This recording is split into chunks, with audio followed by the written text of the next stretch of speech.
everybody. So this is the first vlog we've done in probably close to a year, at least a year, I guess. I was trying to get back on track, doing them quarterly. We do love it when you guys ask questions. It gives me something to talk about, but they're usually really good questions and things that after all these years, I don't think about anymore. But other people may need to know them, right? So feel free to submit your questions. Respond to the newsletter with a question, and we'll try and dive into them, okay? And Rebecca had a couple of questions submitted, so what are we talking about first? We had a few questions about what to bring, what to experience your first time in gym etiquette. So we'll just start with our studio etiquette, but we'll start with what should you bring when you come if you're new. Excellent question. And you'd be surprised how many people ask that question. Again, we take it for granted. Those of us that, you come and go in the center a lot, but somebody new who maybe has never done yoga doesn't know what to bring. You can bring everything you want, right? Bring your own mat, bring blankets, blocks, whatever, but I have all that. So you don't have to bring anything. A lot of people do like to have their own mats, just because it becomes your own sacred space. Rolling that mat out claims your time, claims your space as sacred, and that's really what it's about. So feel free to bring anything you like, but you don't have to, right? When you come in for the first time, I do ask that you fill out a waiver. They're good for a year or more. I'm gonna probably have a new waiver program starting in January. So even the people that have been coming and going out of the center for 10 years it's been open, starting January, everybody's gonna have a new waiver. Sorry guys. But some of those waivers are out of date. It just is. So we do have cubbies for your shoes and bags and things. We ask that you don't wear shoes coming in. It brings not just dirt, but little bits of glass and little rocks and things like that. There are cubbies outside the door and cubbies inside. If you're coming in, just carry the shoes in with you. If you tend to get cold feet, really do bring a pair of socks to wear for the meditation at the end called Shavasana. So because really cold feet are the worst, in my opinion. If my feet are cold, I could be wearing an electric blanket parka. And if my feet are cold, I'll be cold. So bring socks. That's always a nice thing. If you're going to do one of the big workshops, and in the past I've done a lot more workshops than I do now, but like the restorative that I do every single month, you really want to bring socks. Do not dress for a movement-based class. You want maybe a sweater for your arms and definitely socks. Otherwise you can get cold in that class. Definitely, yes. Okay. And what was the other question? Just more, and if someone had questions about if they wanted their own props for their house or to bring with them, you could guide them through that, correct? Oh yeah. Like if you wanted to purchase your own, there's a couple of different companies that I buy from, and I highly recommend their stuff. I don't sell props. It's just another level and layer that I don't have to deal with, but they're so easy now. Mm-hmm. And most of the stores that I buy from have an Amazon store, if you do that, where you can buy direct from them. And about maybe twice a year, I do a big order, and you can piggyback on that order with me, and that's fine too. It's just nice to have your own stuff, especially if you're practicing at home, and I really recommend everybody practice at home. It doesn't have to be a big thing, and maybe we'll talk about home practice at another time, or maybe if we've got time today. But sometimes just having your own blocks and a blanket can make practicing at home a little easier, a little less stressful than trying to figure out how you're going to do all this. So yeah, there's a company called Yoga Accessories, so you can look them up, yogaaccessories.com. I like all their stuff. They usually ship within a matter of days. They also have an Amazon store. Not sure they always have free shipping, but they might. Another one is called Yoga Direct, yogadirect.com. And then, you know what? You can go to Wally World, you can go to TJ Maxx and find blocks. mats. So especially if you're just like, I don't know if I'm going to do this a lot. I don't know how this is going to work for me. Don't spend $200. But honestly, for probably $100, maybe $125, you can load up. You can get a decent mat, a couple of blocks, a couple of blankets, and even a bolster. Having your own bolster, and the bolsters run about 40, somewhere between 38 and 45, depending upon which one and which company and all that. So for $100, maybe a little bit more, you can have the whole thing. And you have that at home, right? Mm. And then you've got your home. Oh, she got everything at her house. Yes. I have a full yoga studio set up at my house, and it's the best. It's the greatest thing ever. If I get like a kink in my back, I think, what would Cheryl do if I told her my back would hurt? And then I just go do a few exercises. Yeah. So she's got several different bolsters, different sizes. Yeah. We do love that little pranayama bolster, don't we? Yes. The long, skinny one is the best one. It's probably the best hidden secret. It's great, especially if you do a lot of computer stuff and you just lay it along your spine and just open everything out. That's a great one to have. Yeah, that's a nice one. Yeah. Yeah. And what else? So if we know you've either got the things or we've brought the things, right. What should we wear when we get there? Wear whatever you're going to wear to the gym, except don't wear shorts or short shorts. It's not, I don't teach hot yoga. I don't teach the hot classes. And you see a lot, especially, maybe not so much nowadays, but there was a time when the hot classes, people wore bathing suits. Like little short trunks and a bathing suit top. You will get cold in my classes doing that. We get warm and we do heat the body up, but we heat up from the inside out, not the outside in. So you could get cold. And there's a modesty level too. No one wants to see anybody else doing down dog in a bikini. Okay, maybe there are a couple people, but for the most part, that's not something anybody wants to see. So dress modestly. I like long leggings. You'll never see me teaching in shorts. I think it's a distraction. But you can wear certainly more brighter colors than I do. But I usually just wear some sort of tank top, a sports bra, and leggings. Capris are nice. Mm-hmm. If you want to wear bike shorts, that's not bad. I'm talking about, when I say don't wear shorts, I'm talking about the little itty bitty boy shorts. Mm-hmm. They're just, I don't know how to say it without making it sound like, but there's a modesty for yourself, right? Mm-hmm. You're going to find yourself twisting in postures and poses, and things will show, and you don't necessarily want that. So to me, it's just, whatever you would wear to the gym and feel comfortable sitting with your legs wide. And even baggy basketball shorts might not be a great bet either because they open so wide. Yeah. Now, some men that come to class do wear the basketball shorts, but they wear the compression shorts under, right?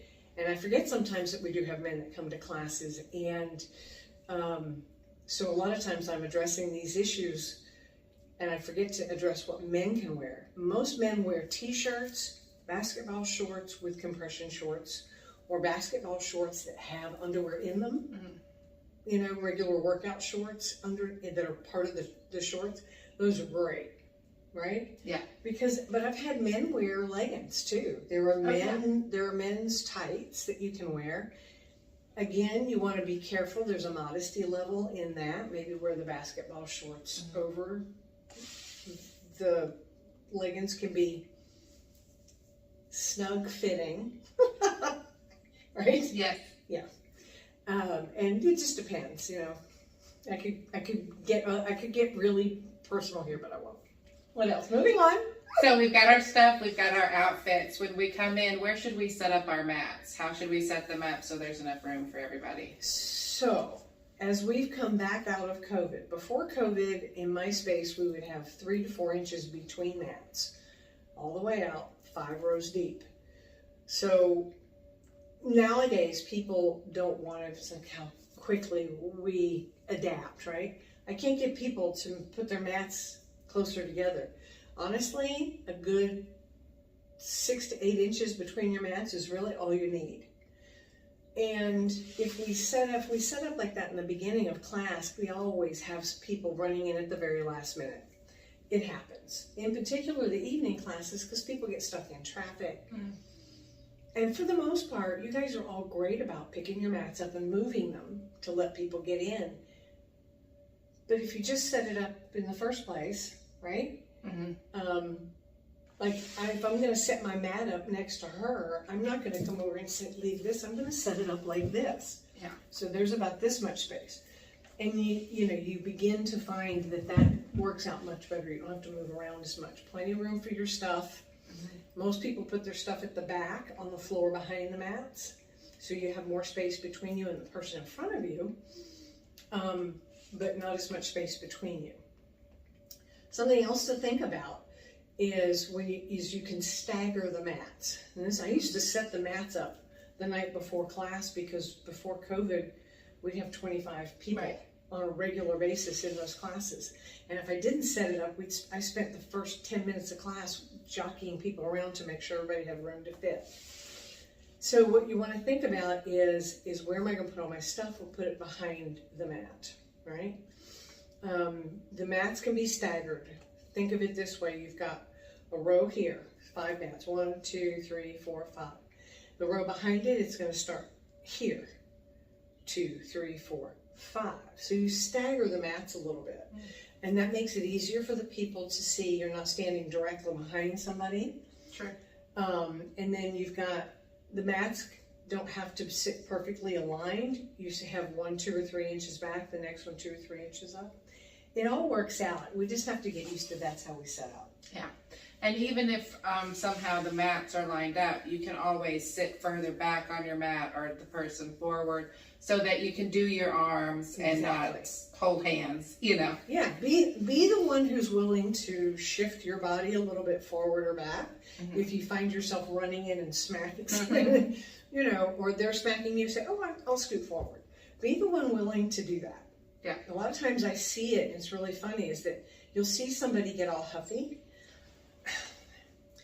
Fine, I'll get this one up, and I will do this. Instead of being generous and going, I'll scoot forward or back, we're thinking outside the box of how am I going to address this interesting use of space now, right?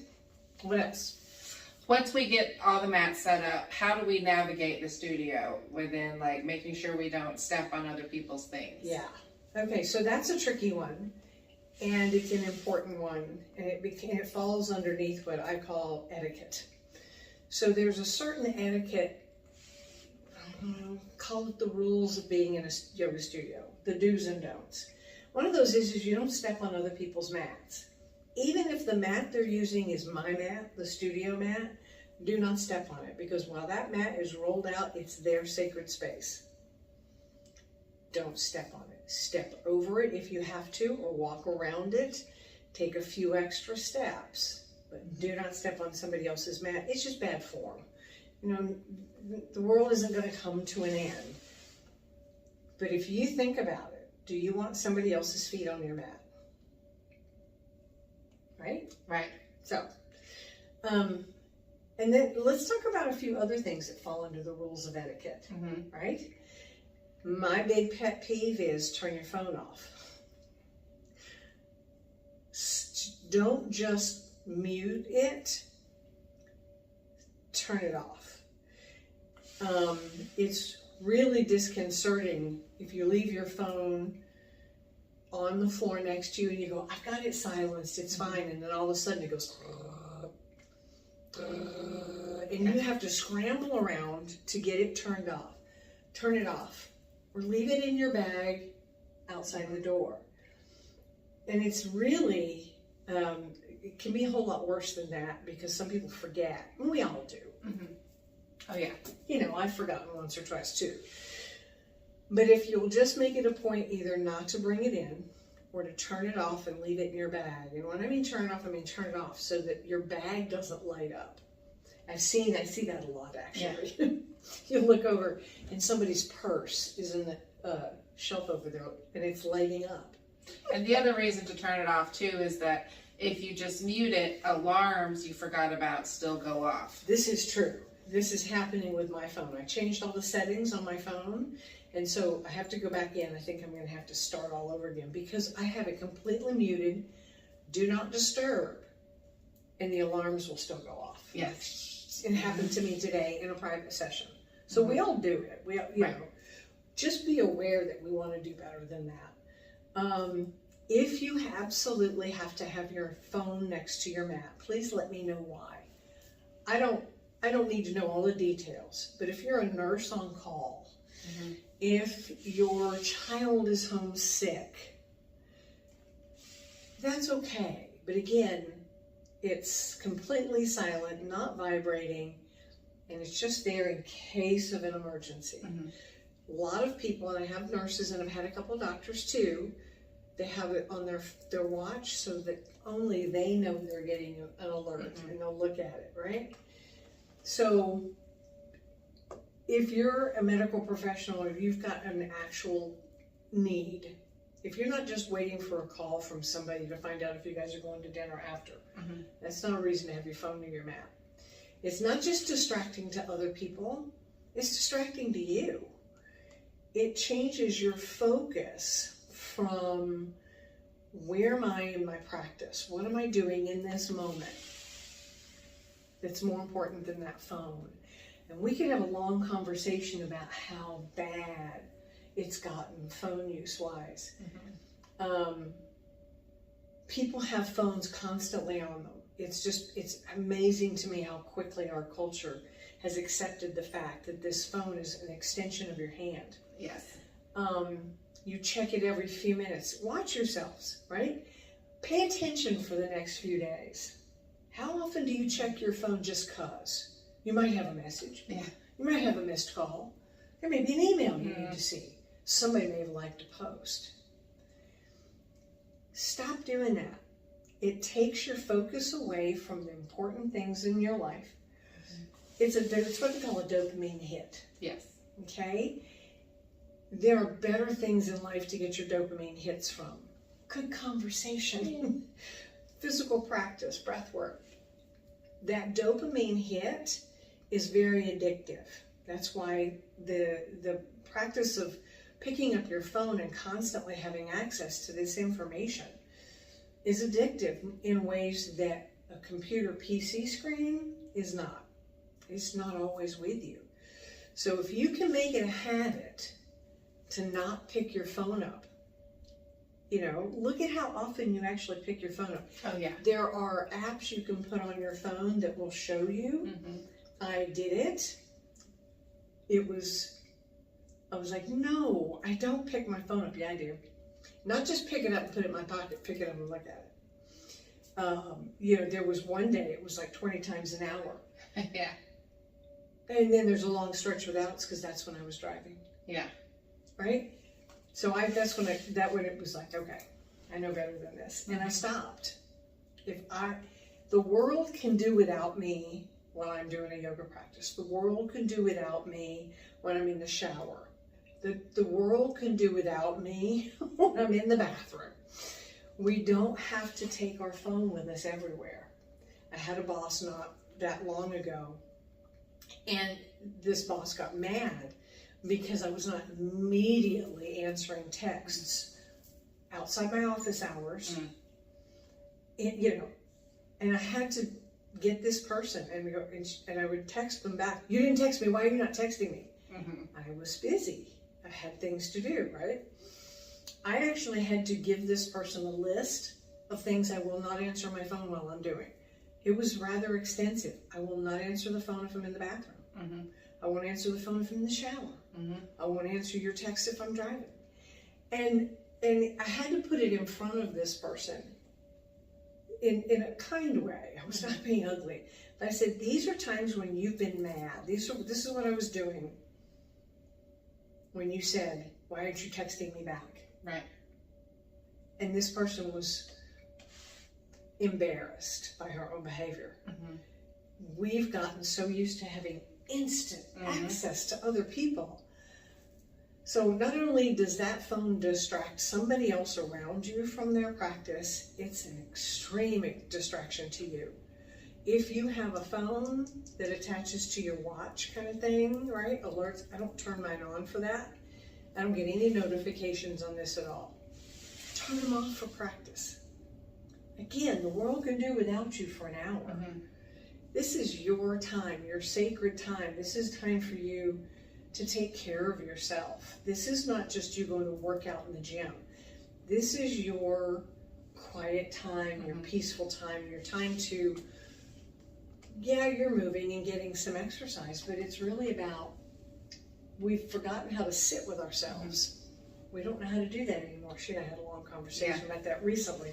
We don't know how to sit with ourselves. We don't know how to sit with our own thoughts. This is a perfect place to practice that. And two, with the watches, if you could also mute them so that when your rings close, it doesn't make that sound, you know? Yeah, that's good point. Sometimes the person next to you hears your phone go off in or it goes bright. I've seen wrists light up too.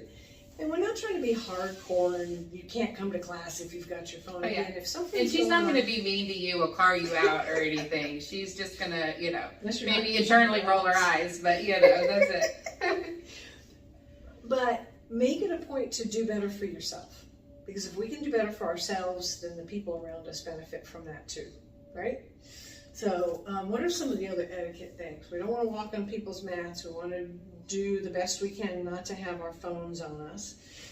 Your personal belongings can hang on a coat hook, put them in a cubby, so that, again, sometimes, and especially the last year, classes have been building back up post-COVID. So if you could have your personal belongings someplace else and not around your mat. And glasses especially. Yeah, okay, so that's a good one, because I wear glasses. If you're wearing glasses and we start doing things on the floor, especially face down, and you take the glasses off, put them on top of a block. If you don't need them for practice, put them in your bag, put them in a cubby, put them in your shoe. But if you need them, for the most part, and I do, because I can't see a lick without mine, and you're going to take them off for Shavasana or maybe some face down postures, set them on top of a block, because I have walked on my own glasses and I do get up and walk around. Right. Zoomies, I don't do it as much in Zoom classes because I don't want to be off screen too much, but in other classes I'm up wandering around, so please be careful with your glasses. I would hate to step on them. I try very hard not to, but raise your hand if I've ever stepped on you. So your glasses are smaller. Harder to see in the dark too. Harder to see in the dark. That's a good point. Yeah. What are some of the other etiquettes? No shoes in the center. I'm trying to think some other etiquette. We want to dress appropriately. You might want a water bottle. Water bottles are perfectly fine. Food, not so much. If you have a snack, like a little power bar or something, finish it outside the center. If you don't mind, we don't want crumbs and stuff on the floor. It would be nice if you're using a studio mat. I have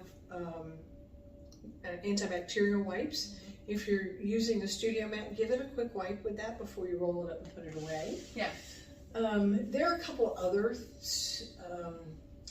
etiquette things that I'm blanking out. What else? There's Cheryl has her own little picky things about the way her blankets fold.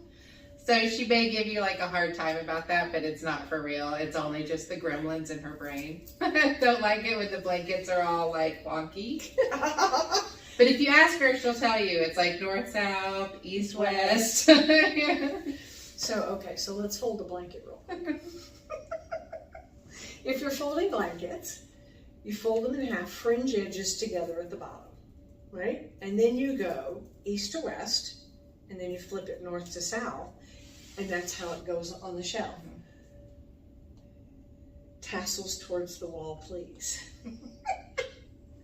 It just looks better. But also there is actual reasons. A lot of times when I'm working, especially with private clients, but even if I notice somebody needs a prop real quick in class, if that blanket is folded that way, it very, very quickly and easily makes other shapes for me to quickly help somebody with that blanket. If it's folded backward, in other words, fringes are together and then they flip it this way and fold it this way, it doesn't open up and doesn't fold into other shapes. But I've seen even worse than that. I've seen them wadded up on the shelves. Come on, guys. Right? But it's really about when it looks better, it's aesthetically pleasing, but I can pick that blanket off the shelf and very quickly make a shape this person needs, right? If I were going to be really picky about it, I'd make you color coordinate them, but we won't go that far. I'm trying to think of some other studio etiquette things. If you have to get up and leave during class, perfectly fine. Maybe you just need to run to the restroom. Just, again, be sure you're not stepping over somebody's face. Walk around the foot end of their mat. Open the door quietly, close it quietly behind you, and do the same thing when you come back in. If you have to leave before Shavasana, but remember, Shavasana is your reward at the end. But if you absolutely have to, I understand. But leave before Shavasana. You take my classes, you know exactly when I'm going to start to Shavasana, right? You know when we're slip sliding into that one, and that's when you get up and leave. And if you wait until the very last moment and leave your stuff out, I'm fine with that. I will pick it up and put it away, or somebody else will. It's perfectly fine. But don't leave during Shavasana. Once I say you can stay here for Shavasana, or you can throw a blanket over your bolsters, if I get to that point, just stay. And it's another 5 or 6 minutes you'll be fine with. If you need to, that's when you kind of pick up and go. Because it's disruptive to people's meditation time if the door opens and closes, okay? You were getting ready to say something. My last one that I had was that maybe not a ton of perfume. Oh. Because there's lots of scents already in the studio. She's got a good point there. Perfumes a lot of people have allergies that live in our area. We are the #1 capital of the world for environmental allergens. Perfume to me is one of them. I'm allergic to nearly all of them. I can walk through the gym downstairs if there's a class going on, and by the time I get up to just through there and up to the stairs, my eyes are watering, the throat gets clogged up. So if you can do without perfume or aftershave or cologne or any of that until after class, put it on after class. If you can, minimize the other scents, unscented deodorants and things like that. I do burn incense in there, but I've spent years trying to figure out which incense don't bother people, and I found one. Yeah. So, and I've used it now for years and years. I do use essential oils sometimes in class. And if you don't want me to touch you with essential oils, please tell me. I ask you. I usually say something. And I try and do my best to give you a chance to say, oh, I don't really want you to do that. And I will respect that. So, yeah, scents can be a problem. What's another one? I think that's about it. I think that's about it. And we wouldn't want to scare anybody off. No, nobody's in trouble. Nobody's in trouble. It's just, they were getting some new friends, and it's about that time of year where we'll get more people. And so there's just, refresher. That's it. Yeah. It's just a refresher. Most people are fine with any of that. Most people don't leave their phones out. Most people don't wear the shoes in. But most people know that some of the rules, and they don't know why. Yeah. Why don't I want to? It's okay. I'm not going to wear my shoes in because nobody else did, but why? Yeah. Exactly. And I'm the only person that's picked up a piece of glass in their foot off that floor many, many years ago. So I don't want anybody else to have to do that. So, so those are our just etiquette talk. And if you've got any other questions for us, let us know. Yeah. Maybe you'd like Rebecca's perspective on some things. Or other questions, either about yoga or movement, breath work, let me know. And there's no stupid question. There's just a question you hadn't asked yet. And you may be asking a question somebody else is too afraid to ask. Usually that's true. Yeah. Yeah. Do we have anything else? No, I think that's it. All right. Well, we're signing off now. Thank you guys. Bye, guys. Bye.